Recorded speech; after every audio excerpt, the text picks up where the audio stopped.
Good morning, everyone. Let's look at adding rational expressions.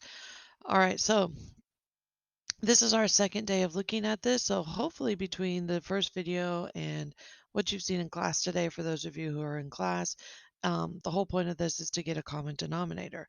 So when I'm looking at x minus 8 and x minus 5, okay, those denominators, I need this fraction to have x minus 5, and I need this fraction to have x minus 8 in the denominator, so that way the denominators match. So I need to multiply both of them by x minus 8. And to keep the fraction balanced, just like an equation, I have to keep the fraction balanced from the numerator to the denominator.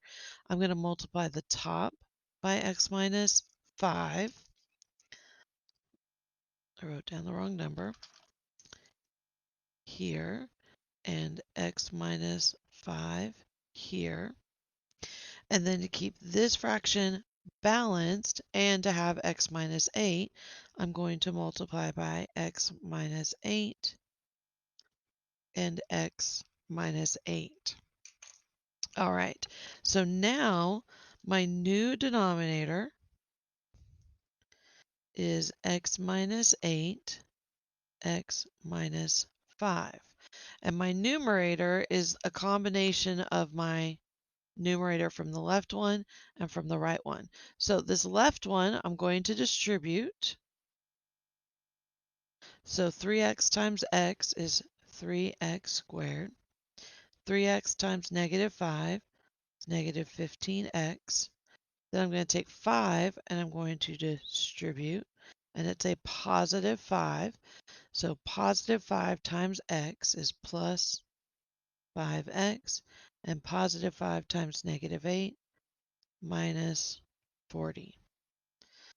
So this is my new numerator. I need to combine like terms. So I get 3x squared. And this is going to be negative 10x minus 40. And then over x minus 8, I'm not going to multiply this, times x minus 5. All right, now the reason I haven't multiplied this is because the whole point of starting with simplifying rational expressions was that you had to get accustomed to taking this trinomial and factoring it again to make sure that you're not having to cancel anything that may be uncommon.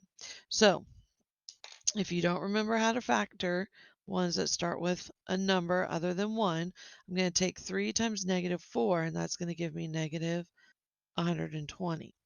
All right, now I need a multiplication problem that adds up to negative 10.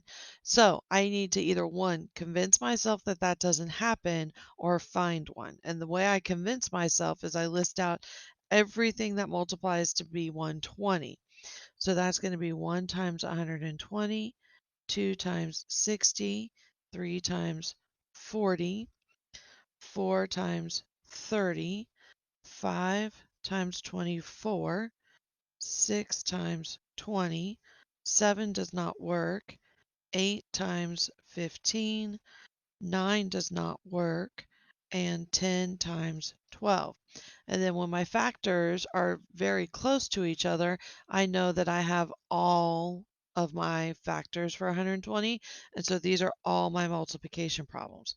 Well, this will not equal 10, this one, none of these are going to give me a negative 10 when I either add or subtract one that's positive, one that's negative. Okay, so this does not factor.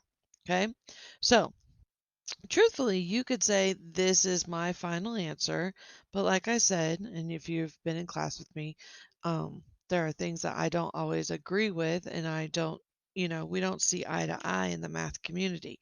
If this is on a multiple choice test, okay, and you don't see this answer, you may have to multiply this out.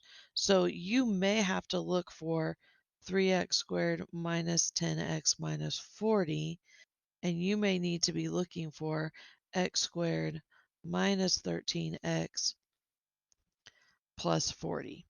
because you have to multiply these out. Okay, remember you can do that by using the distributive property twice, or you can use a box. So again, it's not up to me because I don't write your final exam, but both of these are correct answers. I'm fine with this one. Okay, I have no problems with you leaving your answer this way, but you might have to look for this one if you are taking a multiple choice test. Okay, so let's look at our second problem that we've got here. So I've got x squared minus 64 and I've got x plus 8. Well, I have to tell myself, or I have to remember, that's why factoring is so important, that this really is x minus 8 times x plus 8. So that actually is helpful to know that, because then I can see, well, this denominator has x plus 8. This one has x plus 8. So that's good. So that means this denominator is just missing the x minus 8. So this one's actually going to be easier because I'm going to multiply just the second fraction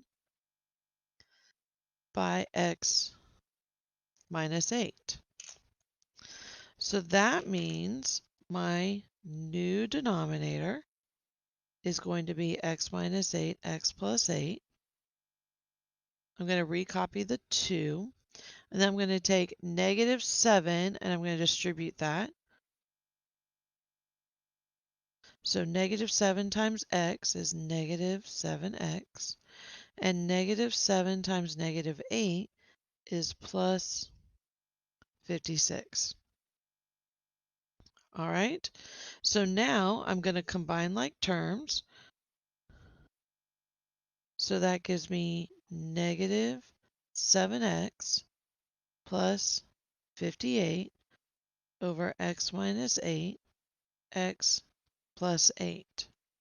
All right, so again, this would be my final answer.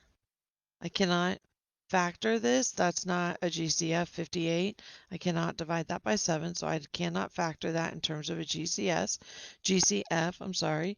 But remember, again, my final answer on a multiple choice test could be written this way, where they have taken the denominator and they have multiplied it back together. Okay? But again, you're welcome to type this one into Delta Math. All right, I have no problems with that. Okay, I will come back in another video to keep going with more examples. Good luck.